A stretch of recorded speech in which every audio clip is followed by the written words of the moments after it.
Hey folks, Chad Duplantis with Dentist in the Know, and it's an honor and a privilege. I have Ophir Tanz with me. He is the CEO, the brains behind the operation of Pearl AI. In our practices, we're utilizing Pearl. We've been using it for a while, but Ophir, thank you so much for being here, and I am really excited about this conversation. Tell me about you, about your background. What got you interested in dentistry and AI?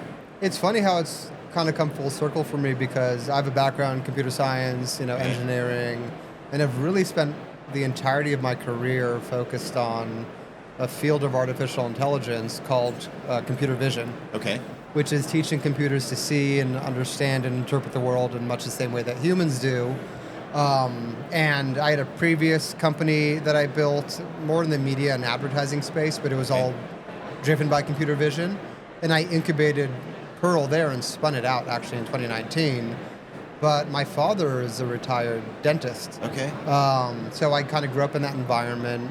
And around 2015, I made the decision to start exploring applications in medicine because it was very obvious to me that computer vision could be brought to bear to significantly elevate and enhance standard of care, really for all forms of radiology.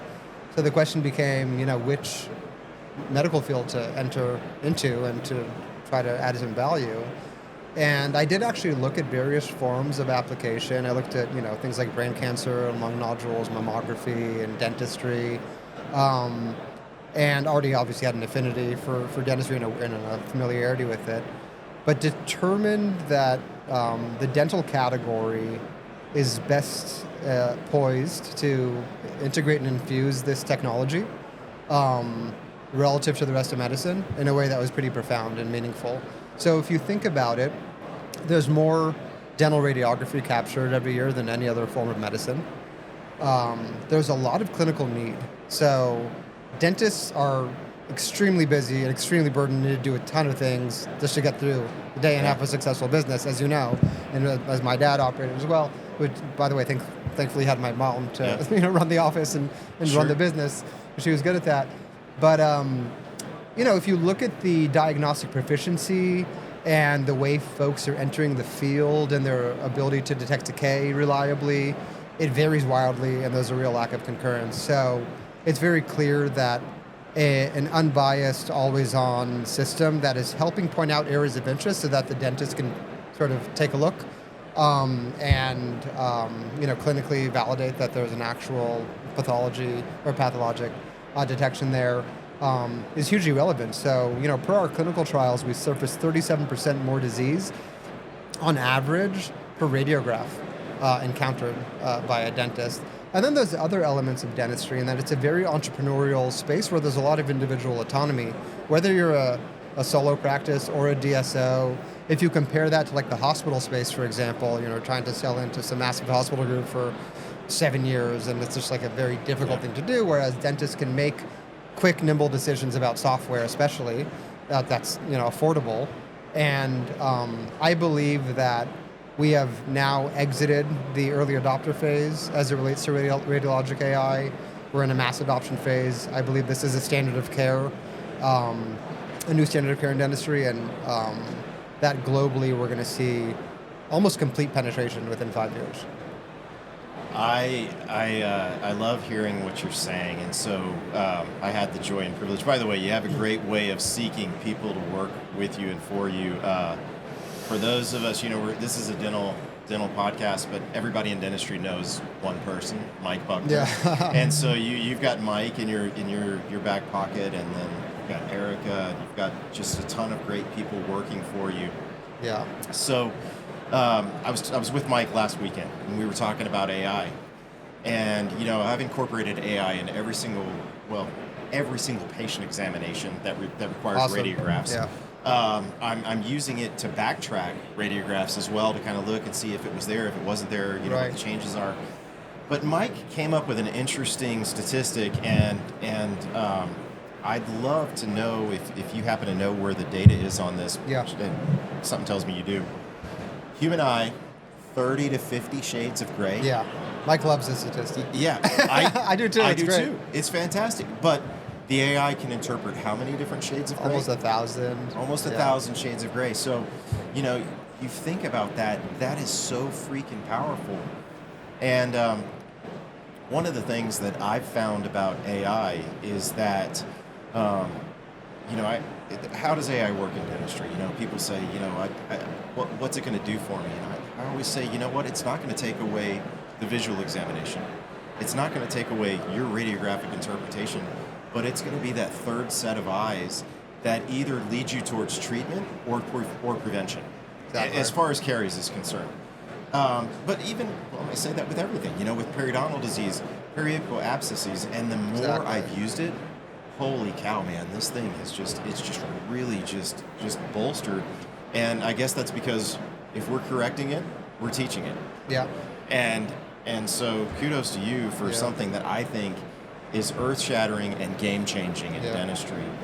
I do have a question because I still get this. When I mention AI in a presentation or whatnot, you get some gasps from the crowd. How do you tell people? I know what I say, but how do you tell people that AI in medicine is, in my opinion, nothing to be scared of? Yeah. How does it differ from the rest of AI that Yeah. everybody's afraid of? Yeah. So a lot of great points there. Thank you for the kind words about the team. I think we have Yeah. assembled a really amazing team and a lot of people that are very sort of native to the dental world. Absolutely. And it's been a great marriage of sort of engineering excellence and also, awareness of the industry. And I've loved working in dental, by the way. I think it's a Yeah. very fun and interesting space, and I love working Great. with dentists as well. So, yeah, and by the way, just one other point is, you're right, whether you're talking about periapical lesions or calculus or early Yeah. bone loss, like these are just items that are very easy to miss for very intuitive reasons because they're just small and you might be focused on looking for decay, you're not looking for a periapical lesion Absolutely. or whatever. And this is intended to, again, not remove any autonomy as you mentioned, but just operate as a second set of eyes to point out areas of interest. But I already forgot your question. That's okay. But everything you've said has been amazing. AI. Oh, yes, How yes, do yes. how do we buck that feeling that people have Yeah. towards AI based upon what they're seeing in mainstream media? Well, I'm friends with a guy named Elliot Fishman who runs the School of Radiology at Johns Hopkins. Okay. And I was talking to him recently, and he framed it in an interesting way because he's very involved in AI in all forms in radiography. And he basically said, AI will definitely not replace even pure radiologists, but it will replace the radiologists that don't use AI. Mm-hmm. It is such an effective tool. Now, AI is a very broad term, and it's often conflated with killer robots and Terminator, and you have obviously a lot of developments with LLMs, large language models, and ChatGPT, and people are familiar with all of this. So it is important to take a step back and actually identify this for what it is, which is a form of what we call narrow intelligence. So narrow intelligence is the only real form of AI that actually exists today. This idea of super intelligence or general intelligence, where you have some humanoid entity that is able to just be 1,000 times smarter or better than a human, that's stuff of the future. And we can have a discussion about that. But the reality of narrow intelligence is that very similarly to, the machine that was developed by, IBM, like Deep Blue, to be the beat, Gary Kasparov at chess, for example. That machine is very good at playing chess. It can't have a conversation with you. It can't make you a cup of coffee. It can't do anything else. It's basically a set of capabilities that are very tuned to do this one thing, very, very well. So, what I would say generally is that these capabilities are going to continue to develop. We're talking about more radiographic modalities, more capabilities that touch on, various forms of specialty. It's going to cover CT in the relative near term. But it's really going to continue to follow the same edict, which is offering diagnostic assistance to practitioners so that they can make final decisions. It's a diagnostic aid. That's also how it's classified by the FDA. Okay. It's an assistive device that could only be used in conjunction with a dental professional. So I don't know if that helps, but it's No, yeah. it does, because I think I'd never heard some of the terms that you were using when we're relating to AI, but I always tell people, I say, yeah, I mean, I get where AI can be scary, but in medicine, I think it's not. It's the exact opposite of scary. It's extremely beneficial in Yeah. medicine and dentistry. I think it's something that's going to improve us as clinicians and improve our patients' Well, there's also the lives. patient communication aspect, which I'm sure you're very familiar Yeah. with, having used the tool set, and there's just so much value in that alone. So let's say you are a dentist and you're perfect at identifying disease 100% of the time, right? The ability to communicate in a visual manner with patients, where things are suddenly kind of brought to life and put in color, and decay is measured and highlighted in pink, and you Yep. could see how that interacts with oral anatomy. That is a very effective case presentation Absolutely. capability. And we see a huge increase typically in case acceptance as a function of using the tool in that manner. And that's the other half of the value. Yeah, I mean, it's so powerful when you can toggle the AI on and off, and then in addition to that, you can toggle on and off the various counterparts of the teeth. It'll break down the teeth into enamel, dentin, pulpal Exactly. tissue, cementum, and so on and so forth. And you nailed it. In my practice, to me, it is the most powerful educational tool when I'm going through this. There's Case acceptance is a thing of the past now. Yeah. I mean, because everybody's saying, "Oh yeah, I see it." Yeah, and that's But- such a profound statement, because I mean the reality of dentistry in the U.S. is like there are trust issues, and people are often wanting to seek second, third, fourth opinions. Absolutely. And the reality is, from a patient point of view, which I'm a patient, it's not unfounded. I mean, if No. you get confronted with a huge amount of work that's very invasive and a huge bill, and you don't understand what the hell anybody's talking about, Yep. then it's just hard to take that at face value, right? And then you also the joy in their eyes when you tell them, okay, yeah, we're both seeing this here, but Yeah. this isn't a cavity. This isn't something to be concerned about. That's the easier one. Now for Yeah. calculus and open margins and bone Yeah. loss and whatnot, it is what it is. But it's great when you look at it and you say, okay, the clinical exam doesn't correlate with this, so I'm actually going to correct this. Yeah. Or this is anatomy of the tooth, and that's why it's seeing this Yeah, shade and of on the gray. incipient side, you bring Yeah. up a good point. I mean, one of the things that we see misconstrued sometimes in market is interesting, even though we try to provide lots of training about how to properly use the Yep. tool set, is like you pointed out this area of decay. I don't want to treat it. I don't agree. But our job in our mind is simply to provide you with a view of what's happening pathologically and other conditions in the radiograph, so you can make a determination.